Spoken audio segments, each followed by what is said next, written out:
자, 이쪽 거를 이쪽으로 이렇게 해봅시다. 다시 한번. 갑이란 지금 저당권 배웁니다. 저당권. 저당권은 뭔지 뭐 많이 들어보셨죠? 뭔지는 모르겠지만 갑이라는 사람이 있고 이렇게 아까 이 집이 있고 이게 일식집이라고 합시다. 여기 수족관도 있고 이게 수족관이라고 합시다. 일식집이고 여기 이게 토지가 있고 정원도 있고 나무도 있어요. 이렇게 나무 이렇게 정원수도 있고 과실나무도 있어요. 사과나무, 배나무도 있고. 근데 토지 건물을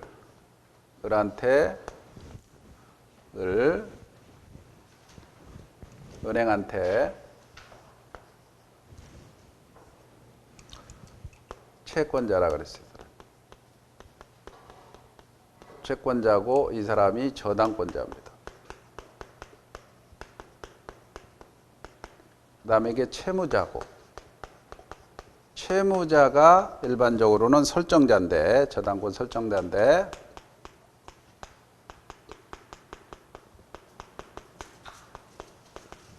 집주인이 설정자인 사람이에요. 제3자가 설정자다. 그럴 때는 이 사람은 물상보증이라고 그랬어요. 물상보증인은 채무는 없고 책임만 지는 사람이라고 그랬죠. 자, 여기까지 했습니다. 그 다음에 피담보채권 개념도 했죠. 피담보채권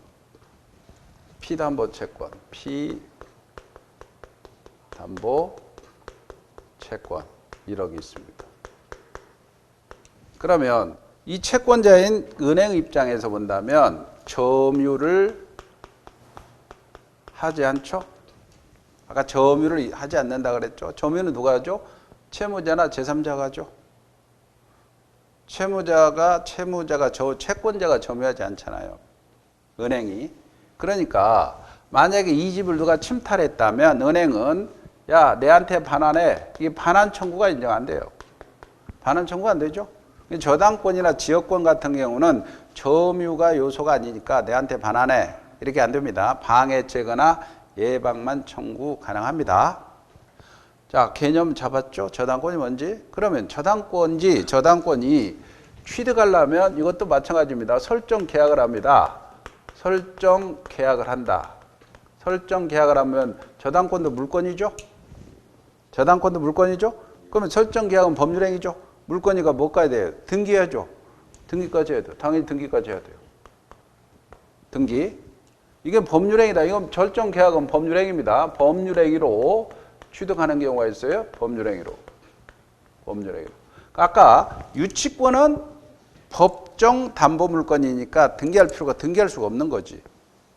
당연히 성립하는 거고.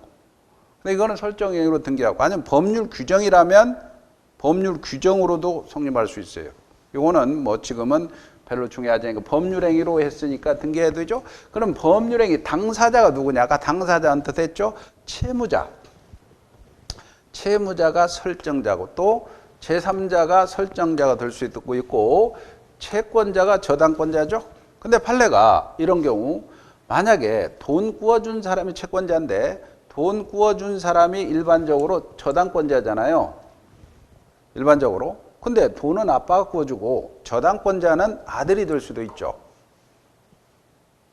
무슨 말인지 아세요? 채권자와 저당권자가 분리될 수 있는 경우도 있단 말이에요. 그러면 이게 채권자가 아빠고 저당권자가 아들이다 이거야. 이럴 수도 있죠.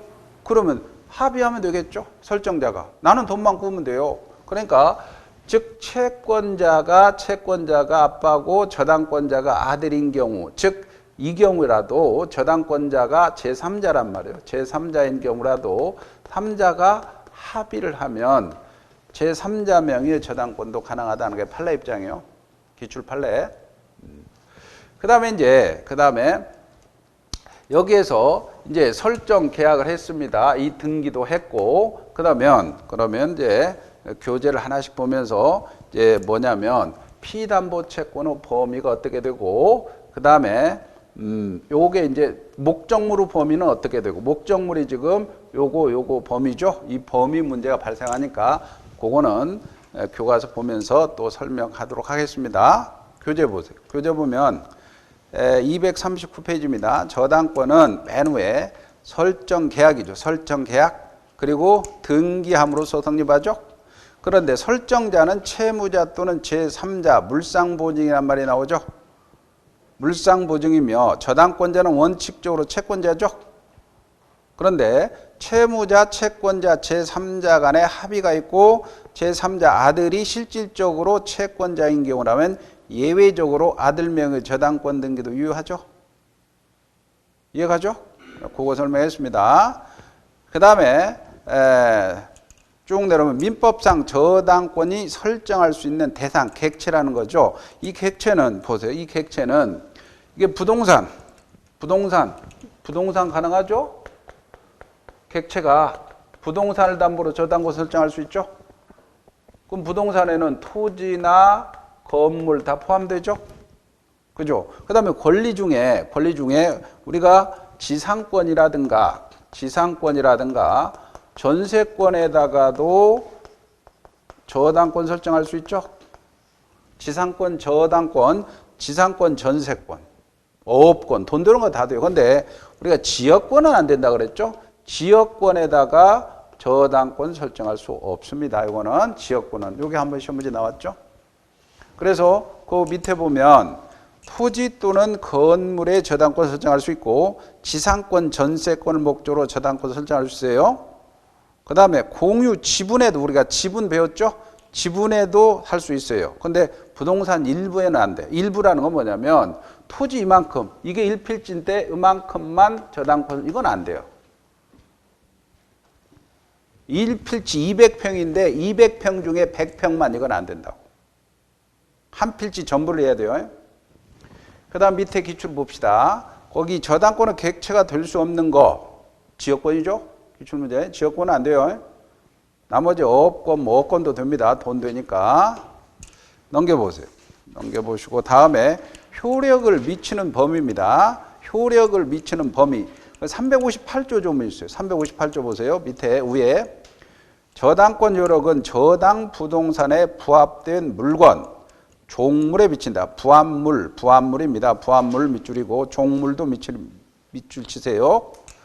그러나 특별한 규정 또는 설정 행위로 다른 약정 밑줄입니다. 약정이 있으면 미치지 않는다. 자, 이건 목적물의 범위인데 보세요. 아까 목적물의 범위는 부합물에 미친다. 저당권은 부합물에 미친다. 종물에 미친다. 종물에 미친다. 근데 다른 약정으로 미치지 않게 약정할 수 있죠. 다른 약정으로 미치지 않게 약정할 수 있다. 이것도 시험 문제 나왔습니다. 약정으로 배제할 수 있다는 거예요. 의무규정이야. 그러니까 이것도. 근데 이게 부합물이 뭐냐면 여기에서 부합물이 토지의 저당권 설정할 때 나무, 정원수, 또 나무, 이거 다 부합물이죠. 이게 나무, 또 정원수, 이거 부합물이야. 그러면 토지의 저당권이 미치니까 토지가 경매에 들어가면 경락받은 사람은 토지뿐만 아니라 정원수, 나무도 소유권 취득해버린다는 거예요. 미치니까. 이해가죠?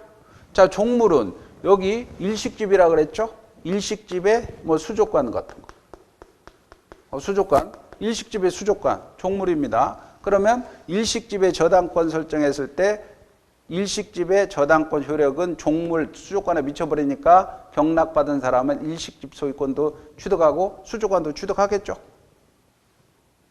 이해가죠? 부합물 종물에 미칩니다. 그러나 다른 약정으로 배제할 수 있어요. 근데 여기서 또 하나가 종된 권리에도 미친다. 이런 말이 나옵니다. 판례가. 종된 권리에도 미친다. 종된 권리에도 미친다.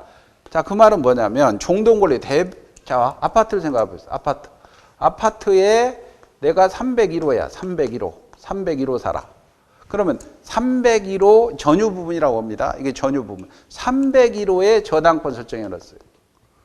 301호에 저당권 설정해 놨어요. 그런데 요 301호에 대한 대지 사용권이 있단 말이에요.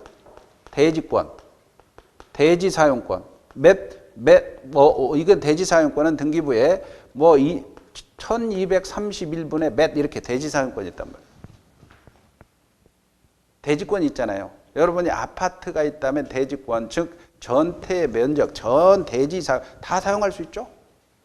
대지권, 대지 사용권. 그러면 요게 저당권의 효력은 대지 사용권에 미쳐. 대지 사용권은 아파트의 종된 권리야. 대지 사용권에 미쳐버립니다. 그러니까 아파트 경매 받은 사람은 아파트 건물도 소유권 취득하도 대지권도 취득해야 되죠.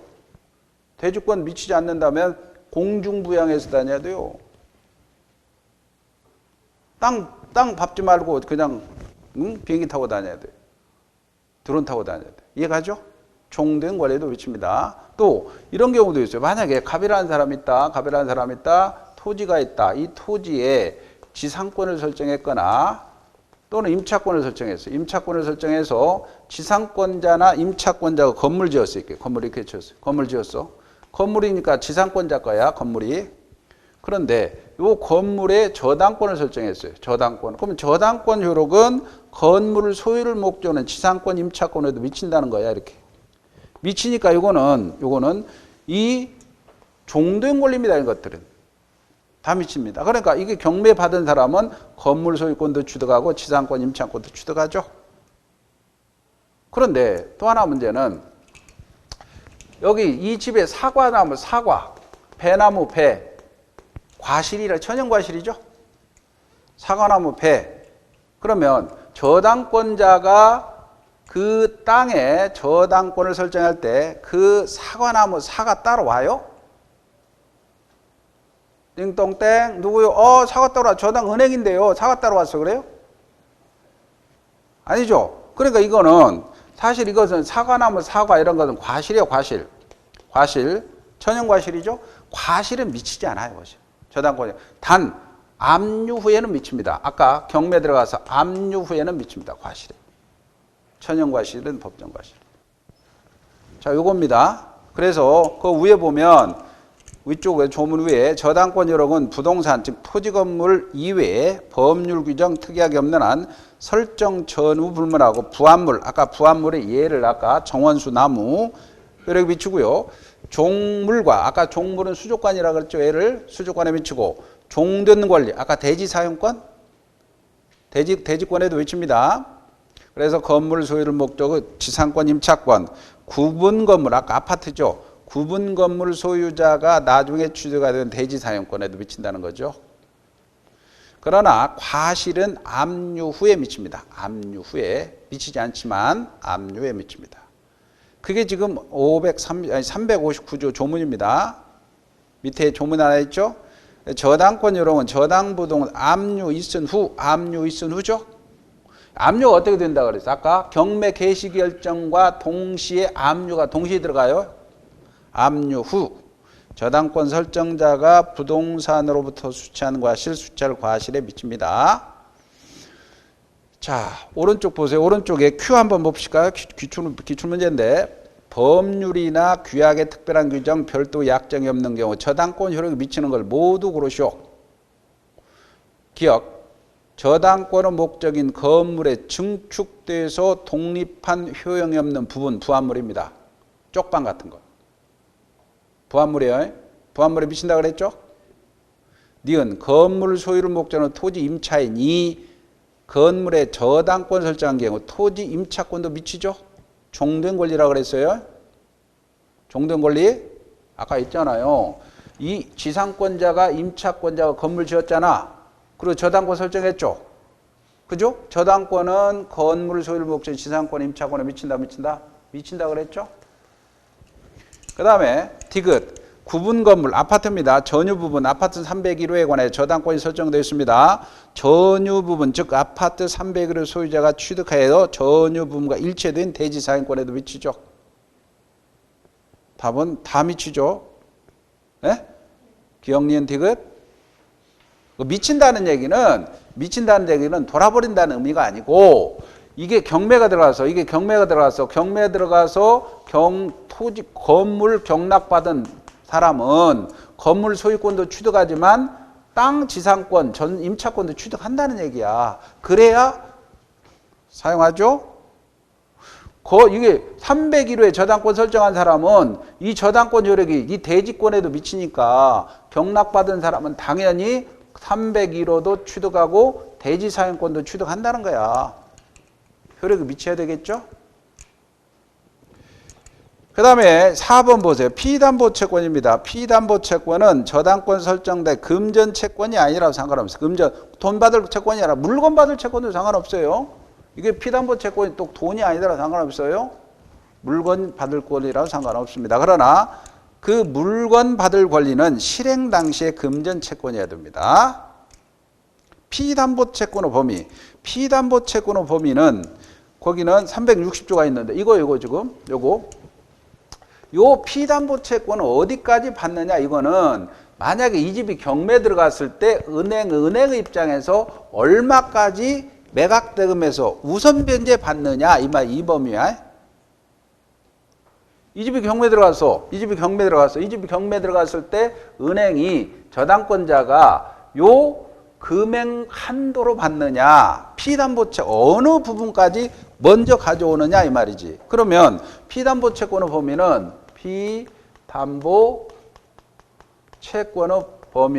범위는 이 저당권자가 매각대금에서 얼마를 우선 변제 받느냐. 자, 원본 받아야 되겠죠?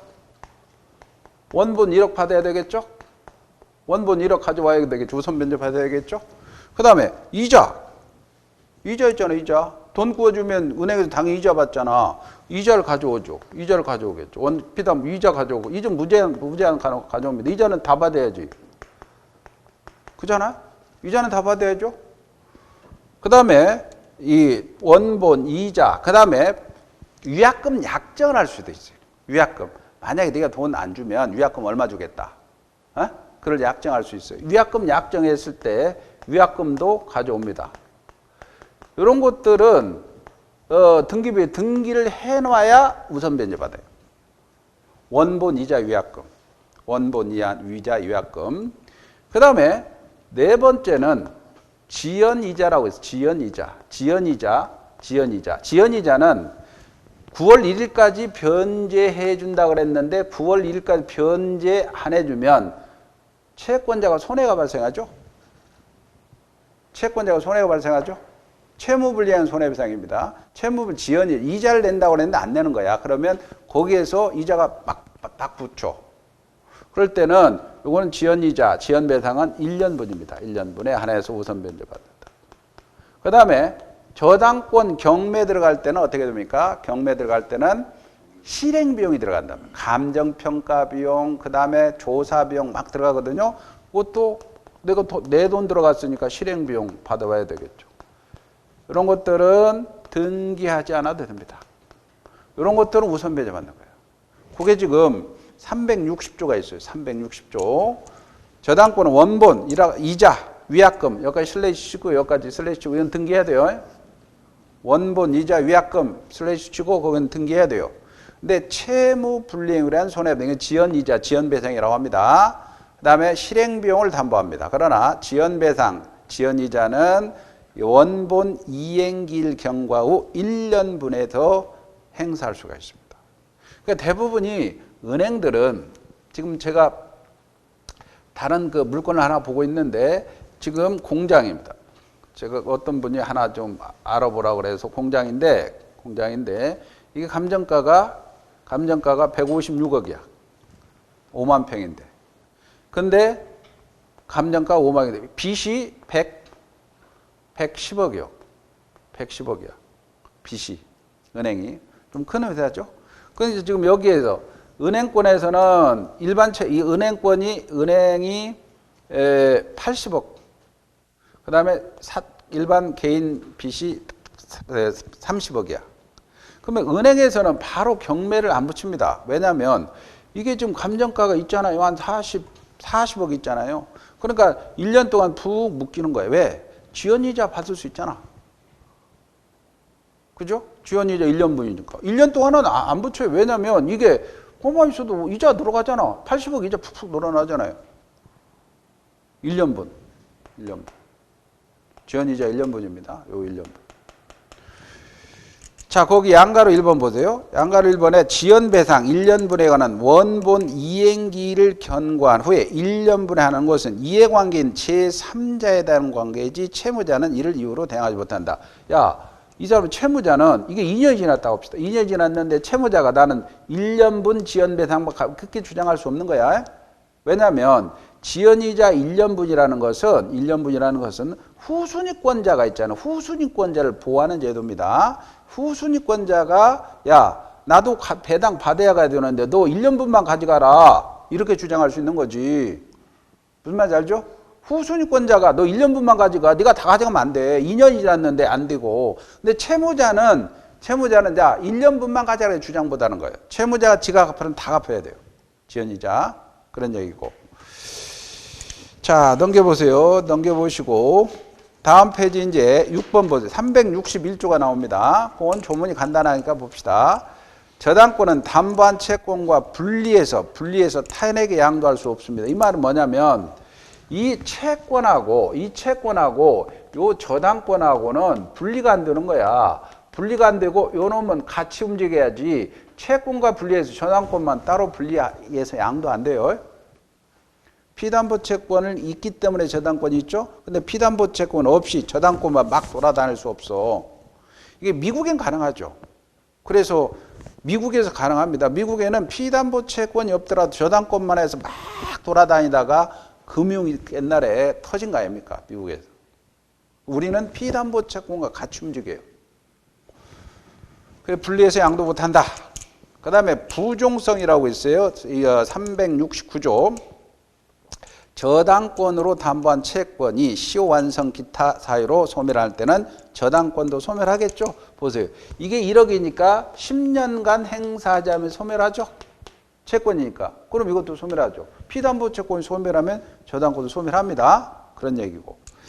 그 다음에 물상대위란 말이 있는데 물상대위는 한번 나왔는데 봅시다. 물상대위는 어떤 얘기냐면 저 목적물이 야, 저쪽 목적물이, 이런 목적물이 여기다가 저당권을 설정해 놨어요. 을이 갑소유에. 그런데 이 목적물이 멸실되거나 훼손되거나 공용징수가 됐어. 공용징수가 됐을 때 이 저당권은 멸실이 없어져 버린 거야. 그러니까 멸실돼서 여기에 화재보험에 들어놔서 화재보험금에 보험금이 나옵니다. 누가 훼손시켰다 그러면 그 사람한테 손해배상 청구할 수 있고요. 공용징수가 된다면 보상금이 나옵니다. 그러면 저당권은 그 끝까지 취급해요. 이렇게 끝까지 여기에 취급해. 이렇게 그게 물상대위 한다 그래요. 목적물이 멸실, 훼손, 공용징수돼서 가치 변형물이 보험금, 그 다음에 손해배상, 보상금에 끝까지 쫓아갑니다. 저당권. 터미네이터 하는 거예요. 이게 물상대위라고 그래요. 우선 변제권이 있기 때문에. 그런데 물상대위는 멸실, 훼손, 공용징수가 돼야 되지. 매매라든가 임대차에 매매나 임대차는 목적물 그대로 남아있죠. 저당 그대로 끝 쫓아가는 겁니다. 그러니까 매매 대금이라든가 여기는 물상대위 일어나잖아. 임차 보증금이라든가 물상대위가 일어나지 않아요. 왜? 그대로 저당권이 그대로 가니까.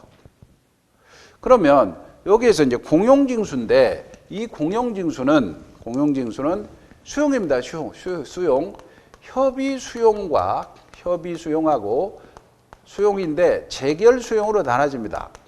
재결 수용. 근데 협의 수용은 재개발 지역에서 일단은 현금 청산자들한테 협의하자 해서 협의가 되면 일종의 매매예요. 그게 일종의 매매니까 협의 수용에 대한 보상금에는 물상대위가 일어나지 않는다는 게 판례 입장입니다. 재결 수용의 보상금에 대해서만 미친다. 그리고 이런 것들은 돈이죠. 돈. 이 돈이 채무자 수중에 들어가서는 안 되겠죠. 그러니까 수중에 들어가기 전에 압류를 해야 돼요. 이게 미리 압류를 해야 됩니다. 그래야 물상대. 이 압류는 저당권자가 압류하든 제3자가 압류하든 아무 상관이 없습니다. 자, 이런 것들이 중요하죠. 자, 물상대입니다. 양가로 1번. 양가로 1번 보세요. 저당 목적물이 변형물인 금전 기타 물건에 대해서 이미 제3자가 압류해서 금전 기타 물건이 특정된 이상 저당권자 스스로 압류하지 않고도 물상대위 행사할 수가 있습니다. 오른쪽에 그 양가로 4번에 공공용지 취득 및 보상에 관한 특례법에 따른 협의취득. 협의취득입니다. 위쪽으로. 협의취득은 매매입니다. 매매. 일종의 매매로 보니까 보상금에는 미치지 않습니다. 따라서 밑에서 두 번째 줄 협의에 따라 지급받은 보상금, 실질적으로 매매대금입니다. 매매대금에서는 물상대위권을 행사할 수 없다. 그 다음에 거기 밑에 문제 밑에 1번 보세요. 대위할 물건이 제3자에 의해서 압류한 경우에도 저당권자는 물상대위할 수 있다. 반드시 저당권자가 압류해야 되는 거 아닙니다. 동그라미 2번. 전세권을 저당권 목적으로 잡을 수 있죠. 전세권을 저당권 목적으로 잡을 수 있죠.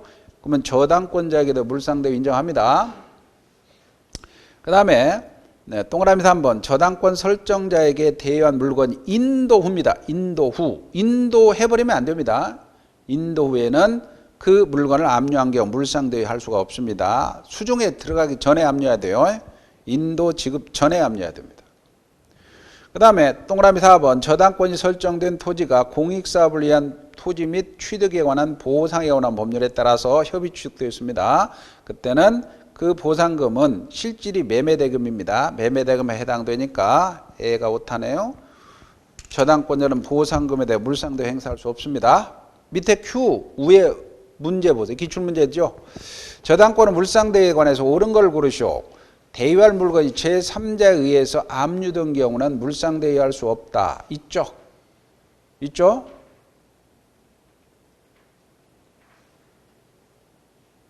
(243페이지) 위쪽에요. 문제 있잖아. Q.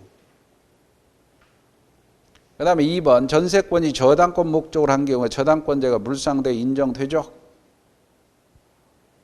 3번. 저당권 설정자에게 대할 목적물이 인도후입니다. 인도후에는 물상대위 할 수 없죠? 인도 전에 해야 돼요. 4번입니다. 저당권자는 목적물의 소실입니다. 소실로 저당권 설정자가 취득하게 될 화재보험금에 물상대위 할 수 있죠? 이게 답이죠? 그 다음에 5번입니다. 저당권이 설정된 토지가 공익사업을 위한 토지 등 취득 보상에 관한 법률의 협의취득. 협의취득은 일종의 매매로 본다 그랬어요. 보상금에 물상대위 할 수 있다 없다? 없죠. 됐나요? 자, 넘기세요. 넘기시고 다음에 제3취득자 개념이 나옵니다. 제3취득자. 이제 제3취득자는 뭐냐면, 자 보세요. 갑이라는 사람이 있다. 그러면 토지가 있다 합시다. 그럴 때 을이라는 사람이 저당권을 설정해 놨어요. 저당권 설정했는데 여기에 토지 건물 이게 상관없습니다. 그런데 요 저당권 설정한 후에 그 소유권을 취득한 사람. 두 번째, 전세권 또는 세 번째, 토지의 지상권 취득한 사람. 그래서 저당권 설정한 후 소유권, 전세권, 지상권을 취득한 사람을 제3취득자라 그래요. 제3취득자라는 것은 저당권 설정 후 소유권, 전세권, 지상권 취득한 사람. 그러면 뭐 후순 저당권 취득한 사람, 이런 사람은 제3취득자가 아닙니다. 조문에 소유권, 전세권, 지상권을 취득한 사람입니다. 그러니까 저당권 이후에 이런 사람들은 제3취득자. 그럼 저당권 이후에 들어왔으니까 이 사람들은 저당권 실행 전에는 안전하죠. 저당권 실행해버리면 소멸하는 사람들이에요.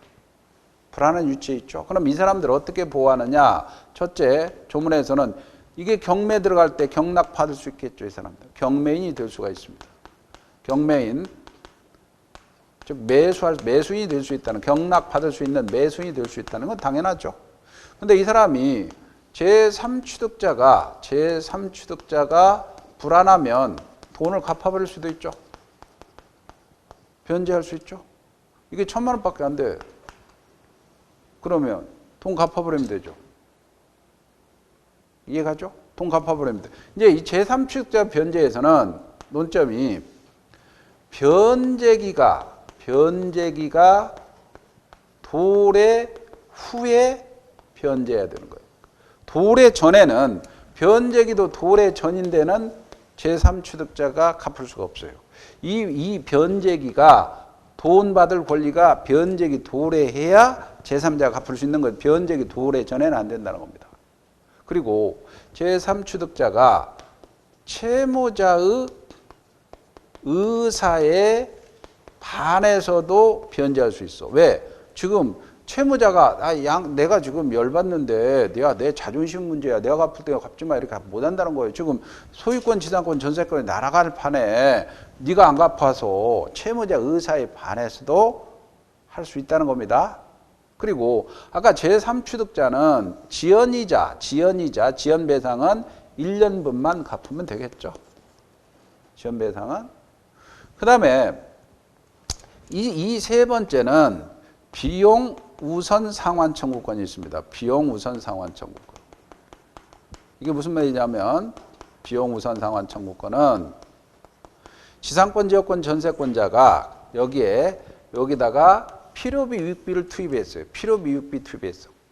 재산적 가치를 증가시켰어. 그러면 필요비나 지붕이 낡아서 고쳤고 재래식을 수세식으로 바꿨어. 그러면 필요비하고 유익비를 청구할 수 있잖아요.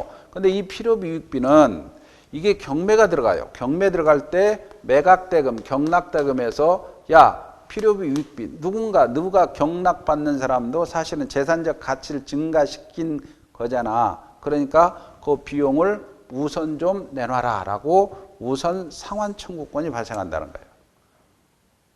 필요비 유익비 우선 상환 청구권입니다. 근데 조심할 게 요 저당권자는 제3취득자가 아닙니다. 그렇기 때문에 필요비 유익비 상환 청구할 수가 없다. 자, 교재 보세요. 교재 보면 저 제3취득자란 저당권이 설정된 부동산의 소유권 취득한 자, 후순위 지상권자입니다. 또는 전세권자이고 후순위 근저당권자는 제3자에 포함되지 않습니다. 그리고 물상보증인 역시 제3취득자에 포함되지 않습니다. 이런 것들. 364조가 있습니다. 부동산의 소유권, 지상권, 전세권 밑줄이죠. 소유권, 지상권, 전세권 취득한 제3자입니다. 는 저당권자에게 부동산으로 담보된 채권을 변제하고 소멸 청구할 수 있습니다. 363조죠. 저당권자의 경매 청구권 경매인이 되는데 거기 2항 보세요. 2항. 저당물의 소유권을 취득한 제3자, 제3취득자도 경매인이 될 수가 있습니다. 367조입니다. 저당물의 제3취득자가 부동산의 보존 계량을 위해서 필요비 유익비 지출했습니다. 그럴 때는 경매 대가에서 우선 상환 받을 수 있죠. 우선 상환 받을 수 있습니다. 그런데 시험 문제는 요게 아까 저당권자나 물상보증인은 제3취득자가 아니니까 물상보증인이 비용 우선 상환 청구할 수 있다면 틀리겠죠. 여기 시험 문제 나왔어요. 지금 소유권, 지상권, 전세권만 취득한 사람이 제3취득자입니다. 소유권, 전세권, 지상권을 취득한 사람이 제3취득자지 저당권, 물상보증인은 제3취득자가 아닙니다. 이 시험 문제 나중에 근저당과도 연결이 되니까 보시고. 그 다음에 오른쪽에 일괄경매 청구권으로 갑시다. 일괄경매 청구권. 일괄경매 청구권은 뭐냐면 일괄경매 청구권은 일괄경매 청구권입니다. 일괄경매 청구권. 일괄경매 청구권은 보세요. 갑이라는 사람이 있는데 토지에다가 을이라는 사람이 저당권을 설정해 놨어요. 저당권 성립한 이후에 이 설정자인 갑이 건물을 신축한 거예요. 갑이 신축해야 돼요. 설정자가. 그러면 저당권자가 열 받아 안 받아? 근데 일반적으로 이걸 건물을 못 지키기 하기 위해서는 저번에 배웠는데 저당권자 입장에서는 저당권 설정하고 지상권도 같이 요구한다 그랬죠? 담보지상권? 건물 못 짓게. 에? 은행에서 나대지 담보를 해서 지상권, 건물 못 짓게 나대지를 할 때는 이거 건물 이런 행위 못하게 지상권도 같이 요구하는 거야. 근데 지상권 은행이 이 사람이 요구하지 않아서 건물을 지어버렸어. 그러면 담보가치가 하락하죠. 나대지가 담보가치가 넘는 거죠. 거기 건물이 지어버리면 누가 토지를 사겠냐고. 이해가죠? 그건 담보가치가 하락이야. 그럴 때 이때 저당권자는 토지만 경매 청구할 수 있지만 같이 경매 청구할 수 있다는 거예요. 같이 일괄해서. 그럼 빨리 경매가 들어가겠죠. 저당권자는 채권을 우선 확보 빠르겠죠. 일괄 경매 청구할 수 있습니다. 토지 건물 일괄 경매 청구할 수가 있습니다. 이럴 때 사실은 토지의 매각대금이 건물 매각대금과 토지 매각대금이 나오겠죠. 근데 여기 같이 경매 청구하지만 토지에 대해서는 우선 변제 받고 건물에 대해서는 우선 변제 받을 수가 없다는 겁니다. 같이 경매 청구할 수는 있지만. 이해가죠? 토지의 저당권 설정한 후 설정자가 갑이 건물을 신축해서 소유하고 있어야 경매 청구하죠. 소유하지 않고 이 건물을 제3자에게 팔았다. 그러면 안 됩니다. 일괄 경매 안 됩니다. 소유하고 있어야 돼요. 소유해야 돼요. 그리고 만약에 할 수 있다고 했기 때문에 저당권자는 토지만 경매도 가능합니다. 토지만 경매 청구했을 때 병이 경락받았다 합시다. 토지만 경매 청구할 수 있어요? 할 수 있다고 그랬으니까 같이 할 필요는 없는 거야. 그럴 때 병이 갑한테 철거하라라고 소송이 들어와요.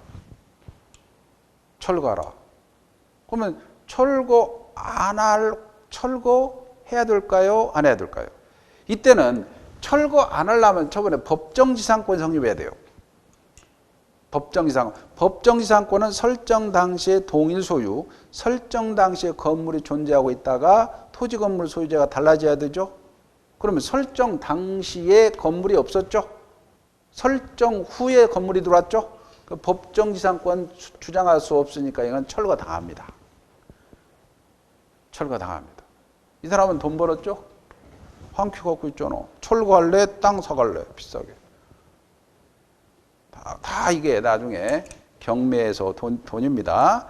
365조입니다. 365조 보면 토지를 목적으로 저당권 설정한 후입니다. 후 동그라미. 설정자입니다. 설정자가 토지에 축조합니다. 축조해서 소유하고 있어야 돼요. 축조해서 판례가 소유 쓰세요. 축조하고 소유하고 있는 때 저당권자는 토지와 함께 건물에 대해서도 일괄해서 경매 청구할 수 있다. 있다죠. 하야 한다는 거 아니죠. 안 해도 그만요. 그러면 토지만 경매 청구할 때는 건물을 철거당합니다. 그러나 건물의 경매 대가에서는 우선 변제 받을 권리가 없다는 겁니다. 자, 그래서 토지를 목적으로 저당권 설정한 후 2번 설정자가 토지를 축조한 때에는 저당권자는 토지와 함께 대해서 경매 청구할 수 있죠. 그러나 건물의 경매 대가에서 우선 변제 받을 권리가 없습니다. 동그라미 1번 토지 저당권자는 토지만 경매 청구할 수 있다 그랬죠. 토지와 건물을 일괄 경매 청구할 수 있다. 그러나 건물만의 경매는 인정되지 않습니다. 동그라미 2번 설정자의 상속인이 신축한 경우에도 설정자가 죽었으니까 상속인은 같은 사람이죠. 일괄 경매 청구할 수 있습니다. 자, 그 다음에 동그라미 4번 보세요. 토지 경매로 인해서 토지 소유 건물과 토지 소유자가 각각 달라집니다. 그러면 건물 소유를 위한 법정지상권 성립한다 안 한다? 안 한다. 철거당합니다. 자, 넘기세요. 그 다음에 Q 봅시다. Q 저당권에 관해서 틀린 걸 고르 1번만 보고 넘어갑시다. 1번 저당권에 틀린 걸 고르시오. 설정자가 지상권 설정한 후 건물을 축조했는데 경매 당시 제3자가 건물을 소유합니다. 자, 아까 뭐라 그랬어요? 소유하고 있어야 된다 그랬죠? 이 사람이 축조해서 소유하고 있어야만이 일괄경매 가능하지. 근데 제3자가 팔아버리면 안 된다 그랬어요. 제3자가 건물을 소유할 때는 일괄경매를 청구가 인정된다는데 안 되죠. 건물을 신축해서 소유하고 있어야 돼요. 자, 그 다음에 이제 법정지상권은 일단 넘어가세요. 법정지상권 성립 요건. 법정지상권은, 자, 요건이 뭡니까? 아까 요거와 관련해서 법정지상권. 자, 법정지상권은, 300 법정지상권은 지상권에서 첫째, 뭐라 그랬어요? 설정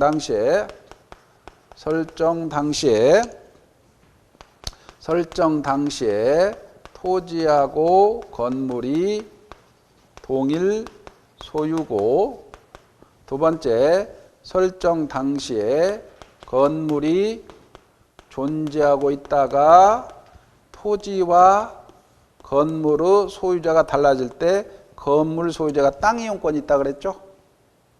있잖아. 이렇게 토지가 있고 건물이 있을 때 토지 건물 하나에 여기 저당권 설정했어요. 근데 경매가 들어간 거야. 경매가 들어가서 병이 경락받았을 때 토지 소유자가 철거해라고 하면은 철거 못해라고 주장할 수 있는 근거가 366조라는 조문에서 저당권 설정 당시에 토지 건물 동일 소유죠.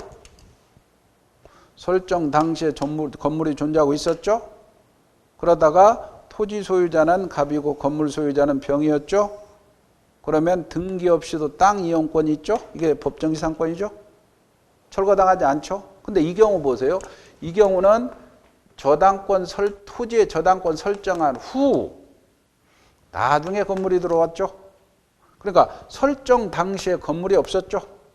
설정 당시에 건물이 없었으니까 토지만 경매할 때 철거해 그러면 법정지상권 주장하지 못하니까 철거를 당합니다.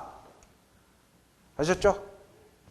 그래서 법정지상권은 그 성립 요건 그만 체크하고 넘어갑시다. 동그라미 1번. 토지와 건물이 동일한 소유였다가 동그라미 2번. 토지 또는 건물 양자 또는 어느 하나에 저당권 설정한 후 동그라미 3번. 경매로 인해서 4번. 토지와 지상 건물이 다른 소유에 속한 경우에 동그라미 5번. 토지 소유자는 건물 소유자에 대해서 지상권 설정으로 보죠. 그러나 지로는 당사 청구에서 법원이 정합니다. 그리고 넘기세요. 넘기시고 다음 페이지 쭉 넘어갑니다. 계속 넘기세요. 그 다음에 이제 근저당 개념이 나옵니다. 근저당이 좀 궁금하죠? 근저당 보세요. 근저당은 일반 저당권은 피담보채권이 1억으로 확정돼 있잖아요. 이렇게 1억이. 그러면 1억이 갚아버리면 저당권 소멸하죠. 그 1억이 제로가 되면 일반 저당은 소멸한단 말이에요. 1억이 갚아버리면 저당권 소멸하죠. 그죠? 근데 근저당이라는 것은 피담보채권 요거가 장래 증감 변동하는 불특정 다수 채권을 담보하는 게 일반 저당권은 피담보채권 1억으로 딱 확정돼 있죠. 근데 근저당이라는 것은 우리가 마이너스 통장 생각해 보세요. 마이너스 통장. 그럼 마이너스 통장이 1,000만 원이다. 그럼 1,000만 원에서 1억 뭐 만 원, 2만 원, 4만 원, 5만 원 갖다 집어넣고 집어넣었다 뺐다 하잖아요. 그렇듯이 피담보채권이 장래 증감 변동, 불특정 다수 채권, 장래 증감 변동이에요. 이 점에도 달라요. 근저당은 피담보채권이 장래 증감 변동하는 불특정 다수 채권을 담보한다면서 일반 저당권과는 좀 달라요. 근거 조문 한번 봅시다. 357조 근저당이라고 되어 있죠. 저당권은 담보할 채무 최고액입니다. 보통 최고액은 일반 시중은행은 내가 1억을 꾸면 어차피 이 사람은 장래 증감변동 불특정 다수 채권을 담보하니까 120% 정도. 그죠? 1억이라면 최고액을 1억 2천으로 최고액을 잡아놔요. 아니면 저축은행 2금융권 같은 130%, 1억 3천을 잡아놔요. 어차피 근저당이라는 장래 증감변동하는 불특정 다수 채권을 담보하니까 상인들 있잖아요. 상인들. 그리고 은행은 대부분이 근저당을 설정합니다. 편리하니까. 한 30%, 20%더 확 빼놓으니까. 그 집어넣었다 뺐다. 그러면 만약에 이게 피담보 근저당의 경우는 돈이 피담보 채권이 제로가 된다 하더라도 소멸하지 않아요. 소멸하지 않아. 이 점이 다르죠. 그래서 조문 보세요. 최고액 밑줄이죠. 최고액 정하고 확정을 채무 확정을 장래 보류하는 거예요. 장래 보류해서 이를 설정할 수 있다는 거예요. 확정 밑줄이죠. 확정. 최고액 확정이라는 단어가 판례가 많습니다. 그리고 이 경우 확정될 때까지 채무 소멸 이전은 영향에 미치지 않습니다. 확정될 때까지 채무가 소멸했다 하더라도 근저당은 소멸하지 않는다는 거예요. 부종성이 완화됐다고 합니다. 그래서 밑줄 딱 치고 부종성 완화 이렇게 써놓으세요. 일단 부종성 완화란 말을 써놓으세요. 피담보 채권이 일반 저당권은 피담보 채권이 제로가 되면 저당권 소멸해버리죠.